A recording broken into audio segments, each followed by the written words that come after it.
These breakfast cookies come together so quickly, they're the perfect grab and go breakfast.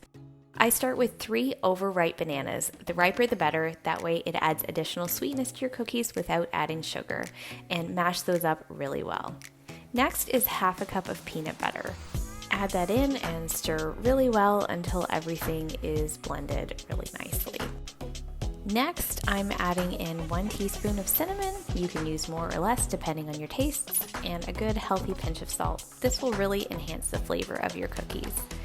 Then we're adding 2 3/4 cups of oats and half a cup of chocolate chips and 1/4 cup of pumpkin seeds.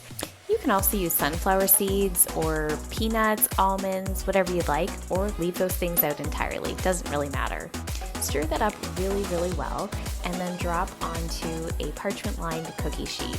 Keep in mind, these cookies will not expand as you bake them and they won't shape differently, so drop them on exactly as you want them to look when they come out of the oven. Put the breakfast cookies in a 350-degree preheated oven and leave in there for 12 to 15 minutes until they're nice and firm. They look so great and smell so good, it's hard not to eat them right from the cookie sheet.